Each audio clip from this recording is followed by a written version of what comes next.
Hello दोस्तों, नमस्कार। मैं हूं अवधेश शर्मा और आप सभी का हमारे यूट्यूब चैनल में आपका स्वागत है।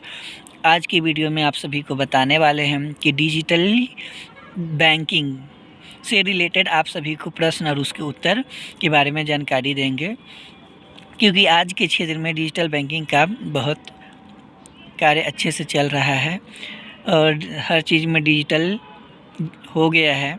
तो आप सभी को डिजिटल बैंकिंग के बारे में जानकारी रहना है। ये जो क्वेश्चन आंसर है बैंकिंग क्षेत्र के एग्ज़ाम में ये क्वेश्चन 100% आता है और ऐसे आम ज़िंदगी में भी क्वेश्चन के बारे में जानकारी रखना सभी लोगों को रखना बहुत ज़रूरी है। तो चलिए हम आप लोग को डिजिटल बैंकिंग से रिलेटेड क्वेश्चन आपको बता रहे हैं। वह दृश्य और हिंसक साधनों से अचानक अप्रत्याशित और अनैच्छिक घटना को कहते हैं। तो क्या कहते हैं? दुर्घटना या आकस्मिकता। 398 रुपए डेबिट कार्ड का व्यक्तिगत दुर्घटना बीमा कवर प्राप्त करने के लिए पात्रता मानदंड है। तो इसका मानदंड है दवा तब दे होगा जब रुपए कार्डधारी ने बैंक शाखा या बैंक मित्र या एटीएम चाहे पीओएस पर एक से कम सफल वित्तीय गैर वित्तीय लेन देन किया हो। अगर सीएसपी में जाके या एटीएम से या पीओएस से अंगूठा लगाकर अगर पैसा एक आध बार भी लेन देन कर लिया हो तो उसी डेबिट कार्ड वाला दुर्घटना का बीमा कवर प्राप्त करने के लिए मानदंड होगा। 399 व्यक्तिगत दुर्घटना बीमा पात्रता पूरी करने पर डैश से अधिक आयु के सभी रुपए कार्ड धारकों के लिए खुला है। तो कितने हैं? 5 वर्ष के लिए। 400 नंबर बीमा दावा की प्रक्रिया किस प्रकार से है? तो उत्तर में दावे की सूची दुर्घटना की तारीख से 90 दिन के भीतर दी जानी चाहिए। और 401 है दावे से संबंधित सभी सहायक दस्तावेज दावे की सूचना की तारीख से डैश के भीतर प्रस्तुत किए जाने चाहिए। तो जो भी दावे से संबंधित जो भी दस्तावेज है वो 60 दिन में जमा करना चाहिए।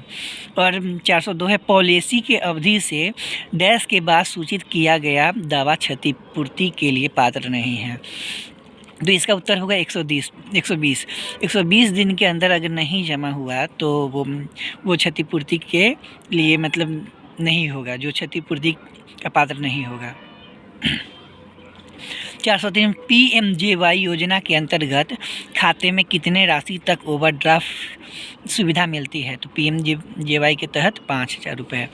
और 404 में कारोबार प्रतिनिधि को कहा जाता है, क्या कहा जाता है? बैंक मित्र। 405 में है बैंकों को व्यक्ति या संस्थाओं को कारोबार प्रतिनिधि के रूप में नियुक्त करने की अनुमति दी गई है। तो किसको दी गई है? सेवानिवृत्त बैंक कर्मचारी और सेवानिवृत्त अध्यापक और पूर्व सैनिक आदि। अब 406 में है बचत और अन्य योजनाओं के बारे में जागरूकता सृजन करना तथा धनराशि का प्रबल करने एवं ऋण परामर्श के मामले में शिक्षा एवं सलाह प्रदान करना किसका कार्य है? तो इसका काम है कारोबार प्रतिनिधि यानी बैंक मित्र, जो सीएसपी संचालक होते हैं उनका। 407 में है पीएमजेवाई में कारोबार प्रतिनिधि बैंक मित्र की भूमिका में होती है। तो इसका उत्तर है छोटी राशि की जमा राशि एकत्रित करना और आहरण का भुगतान करना। बैंक मित्र जो होते हैं उनके यहाँ ज़्यादा लेन देन तक नहीं होता है। 20,000 तक जमा या 20,000 तक निकासी कर सकते हैं, लेकिन अब से पैसा मतलब बढ़ गया है, 49,000 तक निकासी और 49,000 तक जमा भी कर सकते हैं। 408 में है संपूर्ण देश में बैंकिंग सेवाओं को उपलब्ध कराने के लिए नवीनतम प्रौद्योगिकीय योजनाएं हैं। तो उत्तर में है KYC, IMPS, AEPS, mobile banking. यहाँ क्वेश्चन समझिए, संपूर्ण देश में बैंकिंग सेवाओं को उपलब्ध कराने के लिए नवीनतम प्रौद्योगिकी। तो कौन कौन है? तो KYC तो होता है कि कस्टमर का जो नो योर कि कस्टमर, मतलब कस्टमर का जो भी जानकारी होता है वो KYC में रहता है। उसके बाद IMPS जो होता है उससे मतलब एकदम तत्काल पैसा ट्रांसफ़र करना है सेकेंड भर में भी, तो IMPS का ज़रूरत पड़ता है। और AEPS से होता है कि पैसा निकासी होता है, मतलब अंगूठा लगा के। और मोबाइल बैंकिंग से है कि मोबाइल से अपना मोबाइल बैंकिंग से ट्रांसफ़र कर सकते हैं। 409 में है कोर बैंकिंग सॉल्यूशन CBA को अपनाने से विभिन्न प्रौद्योगिकी योजनाएं शुरू हुई है। तो इसका उत्तर में होगा NEFT, RTGS, इंटरनेट बैंकिंग और मोबाइल बैंकिंग आदि।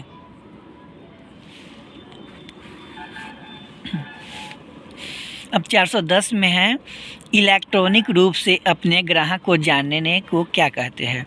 मतलब इलेक्ट्रॉनिक रूप से अपने ग्राहक के बारे में कौन सा जानकारी कैसे उसको क्या कहते हैं? तो E KYC होता है, तब ग्राहक का पूरा जानकारी इलेक्ट्रॉनिक रूप में आ जाता है। 411 में है EKYC सेवाओं की शुरुआत किसने की थी? तो उत्तर में है UIDI, जो आधार वाला होता है उसको UID वो किया है। उसके बाद है 412 में मोबाइल बैंकिंग के माध्यम से विभिन्न बैंकिंग कार्य कर सकते हैं। तो क्या क्या कार्य कर सकते हैं वो लीजिए। निधि अंतरण, तत्काल भुगतान सेवा से पूछताछ सेवा, बिल भुगतान आदि। 413 में है तत्काल भुगतान प्रणाली को कहते हैं। तो क्या कहते हैं? IMPS, मतलब तत्काल एकदम जस्ट कीजिए तो और जस्ट मतलब पैसा पहुंच जाए, उसको हम बोलते हैं IMPS, तत्काल भुगतान प्रणाली। 414 है तत्काल भुगतान सेवा कब शुरू किया गया था? तो 22 नवंबर 2010 को। 15 में हम बैंकों के बीच विप्रेषण रेमिटेंस की प्रक्रिया में 4 स्टेकधारी होते हैं, वो इस प्रकार है। तो फर्स्ट में है विप्रेषक भेजने वाला, और 2 में है लाभार्थी यानी प्राप्तकर्ता, और 3 में है बैंक, और 4 में है राष्ट्रीय वित्तीय स्विच। और 416 है मोबाइल धनराशि पहचानकर्ता MMID कितने अंक का नंबर होता है? तो कितना अंक का होता है? 7 अंक का। 417 में है माइक्रो ATM क्या है? तो उत्तर में है माइक्रो ATM बायोमेट्रिक अधिप्रमाणन समर्थित हस्तसंचालित डिवाइस है। माइक्रो ATM क्या है? तो समझिए माइक्रो ATM बायोमेट्रिक अधिप्रमाणन यानी बायोमेट्रिक से और हस्त संचालित मतलब हाथ से चलाने वाला डिवाइस है। उसके बाद है USSD का संक्षिप्त रूप है? तो इसका है असंचरित पूरक सेवा डेटा, इसका यानी पूरा नाम। और 419 में है USD आधारित मोबाइल बैंकिंग से निम्न सुविधाएं प्रदान करती है। तो उत्तर में है धन अंतरण, बिल भुगतान, शेष राशि की जानकारियाँ और व्यापारिक भुगतान। 420 में है रुपे डेबिट कार्ड की विशेषताएं है? तो उत्तर में है कम लागत और वहनीयता और आवश्यक योजना उपलब्ध कराना।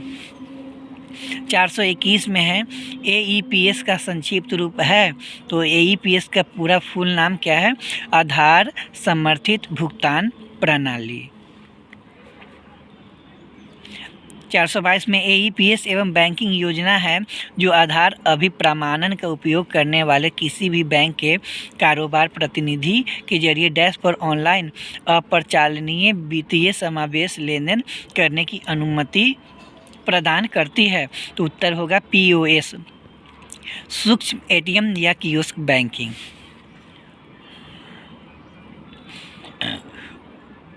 423 में है वर्तमान में आधार आधारित बैंकिंग लेन देन के 4 मूलभूत प्रकार है। तो इसका क्या है? 1 में है शेष राशि की जानकारी करना, और 2 में नकदी आहरण, और 3 में नकदी जमा करना, और 4 में आधार से आधारित निधि अंतरण।